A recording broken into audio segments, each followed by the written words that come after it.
Bienvenidos a otra edición de Nuestro Orden Saludable de este espacio de Nuestro Norte. Y nada, siguiendo con lo que estábamos en el programa anterior, que eran los días internacionales, y da la casualidad que durante estas semanas han habido varios días que influyen o están dedicados al tema de la salud, voy a hablarles hoy de otro día internacional, que es el Día Internacional de la Enfermedad de Parkinson, que a veces lo tomamos como un poco de cachondeo cuando vemos a alguien con un tembleque o cuando vemos que alguien jugueteando hace ese tipo de actitudes o de maneras, y a veces en el fondo te pones a pensar y dices, Dios mío, es que hay muchísima gente que padece esta enfermedad y es un trastorno neuronal o neurovegetativo en este caso, que se vuelve crónico en el tiempo y que afecta a muchísima gente mayor y que le damos poca importancia, y a veces cuando tratamos con gente mayor o cuando se tratan en centros o se trabaja en centros de geriatría, vemos que hay un porcentaje alto y que a veces parece que no lo tiene, el diagnóstico a veces es complicado, pero al cabo del tiempo va aumentando muy rápidamente todos los signos y nos encontramos que en la enfermedad de Parkinson en común todos ellos tienen unas características propias, y una es el temblor en reposo, que quiere decir que cuando no te mueves para nada, o el paciente o el enfermo no se mueve para nada, hay temblor. Casi siempre en miembros superiores o en cualquier extremidad. Pero le acompaña una rigidez muscular y también le acompaña algo muy curioso, que es el signo de la rueda dentada. ¿Y qué quiere decir la rueda dentada? Es la típica rueda, que significa rueda dentada, la rueda de los mecanismos de los relojes, por ejemplo, que cuando un diente rompe se queda encasquillada la rueda. Pues suele pasar en este tipo de enfermos, en que por ejemplo caminan normalmente y de repente se quedan como trabados, y a veces hay como que dar un empujón para que sigan. Eso es uno de los signos típicos del Parkinson, añadiendo al que antes les comenté del temblor en reposo. También otro signo característico es la cara en máscara, o sea, no tienen mímica ninguna, y cuando la enfermedad se cronifica, una actitud en cifosis, una actitud en peta. Suelen caminar sin braceo, suelen al hablar no hacer ningún tipo de mueca, parece que no mueven la boca cuando hablan, tienen ese temblor cuando descansan y tienen unos signos muy típicos de rigidez muscular y también de falta de movimiento, como les hace falta que alguien les estimule para hacer algo. Con respecto al 11 de abril, que es el Día Internacional de la Enfermedad de Parkinson, comentarles de un artículo que se publicó en Barcelona sobre un estudio que se hizo reciente donde se decía que es la segunda enfermedad neurodegenerativa, perdonen por decir antes neurovegetativa, no es neurodegenerativa, que frecuenta a un porcentaje muy alto de personas mayores de 65 años. En Barcelona se hizo el estudio enfocado a ver qué tipos de tratamientos se podían hacer y llegaron a la conclusión de que en España más de 100.000 personas padecen esta enfermedad, y cuando hablamos de 100.000 personas hablamos de bastante gente, y en Cataluña se sitúa entre 18.000 y 20.000 aproximadamente los que están padeciendo esta enfermedad. Por eso se han hecho unas asociaciones muy grandes, en este caso en Barcelona, y han hecho un estudio exhaustivo de cómo puede ser, y el trastorno degenerativo este que les comentaba, que es crónico, invalidante, que te puede dejar en silla de ruedas, que te puede dejar un poco aislado del resto, han hecho un estudio estadístico dentro de lo que es los síntomas y los signos que tiene la enfermedad, y se han dado cuenta que el 40% de los enfermos de Parkinson tienen depresión. Una depresión, si una persona sana causa estragos, imagínense una persona que se puede quedar inmóvil. Les recomiendo que algún día vean una película que se llama Despertares, donde el que descubrió que la dopamina era el culpable de que se produjera este tipo de inmovilidad, este tipo de rigidez, este tipo de sin ganas, este tipo de cara en máscara, que no hay mímica ninguna, que parece que al enfermo aislado se administraba la dopamina y el enfermo mejoraba. Lo que pasa es que la L-dopa, que es el precursor de la dopamina, es lo importante en él. Se daba el fármaco, el paciente volvía a ser activo, pero cuando el cuerpo se adapta al fármaco o a la dopamina, que es la sustancia que fabrica el cuerpo para que tú estés siempre en esa actitud vital, hace que te acostumbres a la L-dopa y tengas que aumentar la dosis. Entonces, claro, ¿qué se daba cuenta? En la película pueden ver perfectamente que el paciente mejoraba, pero cuando ya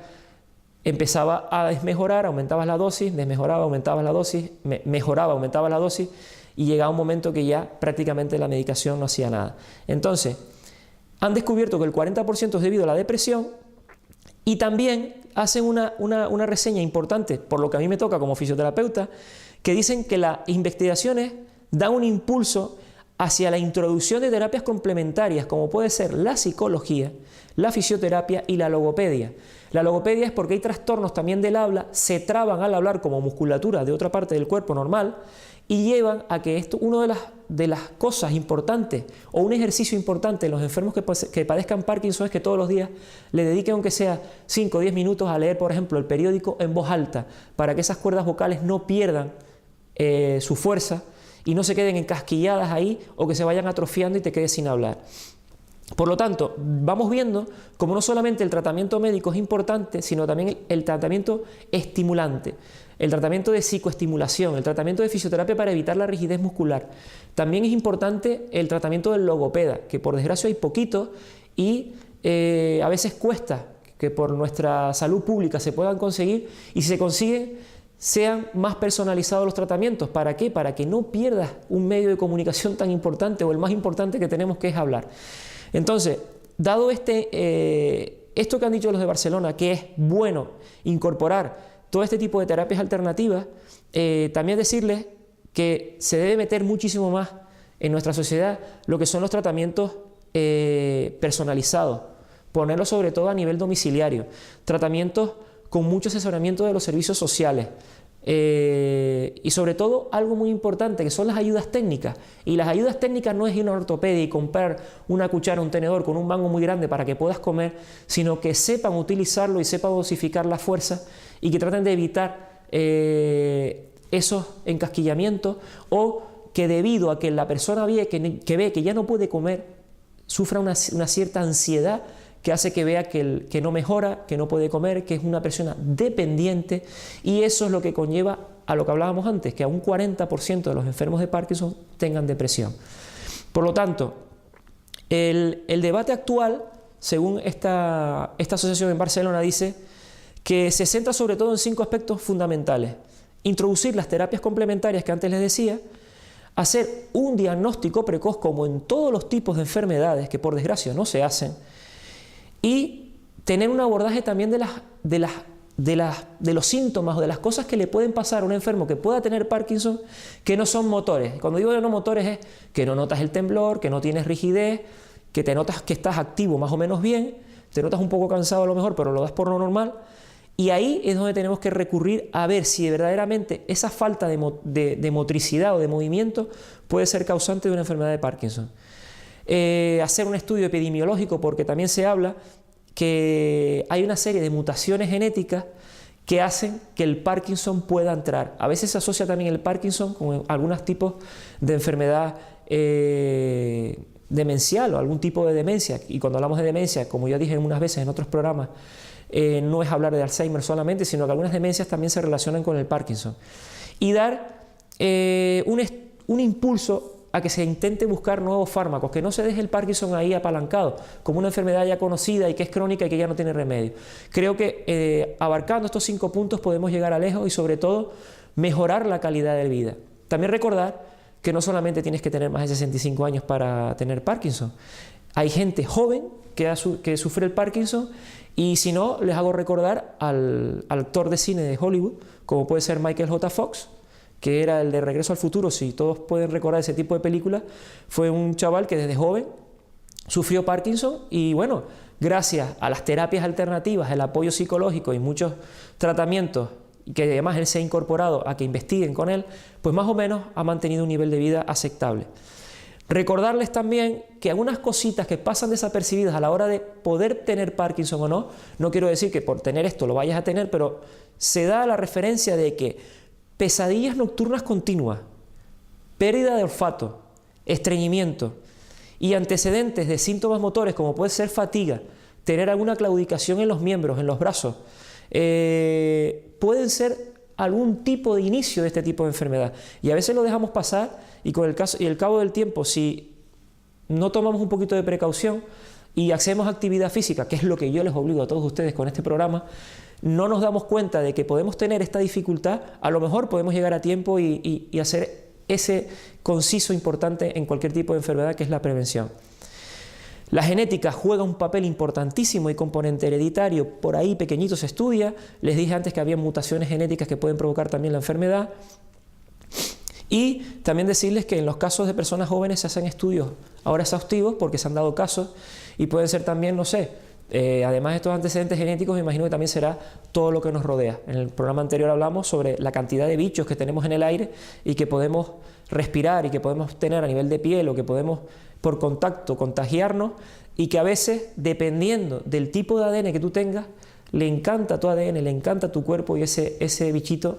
quiere quedarse ahí y puede provocar cualquier tipo de enfermedad. Y si les hablo del vademecum de enfermedades, podemos estar aquí cientos y cientos de años hablando de ellas. Por lo tanto, para resumirles y para darles una conclusión de lo que es el programa de hoy, decirles que con el motivo del Día Internacional de la Enfermedad de Parkinson, que fue el 11 de abril, hubo un lema que fue movernos todos juntos. Y esta asociación catalana da un impulso a la investigación, que se siga reivindicando que no solamente es la terapia conservadora, la terapia de medicación, sino que hay terapias importantes como la fisioterapia, la psicología, la logopedia, que son coayudantes o que nos ayudan a, primero, que si se lo comentas a un fisio, te pueda llevar por el camino de decir, oye, yo pienso que a lo mejor deberías hacerte esto, o que tu médico de cabecera le comente una serie de síntomas importantísimos que a largo plazo pueden que ayuden a prevenir la enfermedad, no es más que a prevenir, a coadyuvarla o darle un diagnóstico precoz, que como en todas las enfermedades, repito, como todos los días, es importantísimo la prevención. Aprovecho para decir, sobre todo a todos los organismos sociales, a toda la gente que se encarga de estar tratando siempre con enfermos, a todos en este caso nombrar todas las entidades sociales, empezando desde los gobiernos hasta nuestro ayuntamiento de pueblo, de que tenemos que tener bastante énfasis en el tema de la prevención, tanto con los antibióticos, tanto con las enfermedades neurodegenerativas, como las enfermedades como la diabetes, como las enfermedades cardiovasculares. Tenemos que machacar, tenemos que intentar de que la salud sea lo prioritario para, primero, vivir bien, que es lo que todos queremos, y además de vivir bien, podernos desplazar, podernos comunicar, poder ser sociales, y a largo plazo, crean que no, esto hace un abaratamiento importante de los gastos en salud. Por lo tanto, un granito de arena que pongamos todos hace que todos seamos más felices, más contentos y con mucha más salud. Invitándoles para otro programa de Nuestro Norte Saludable, aquí estoy yo para recibirles y atenderles. Un cordial saludo y hasta el próximo programa.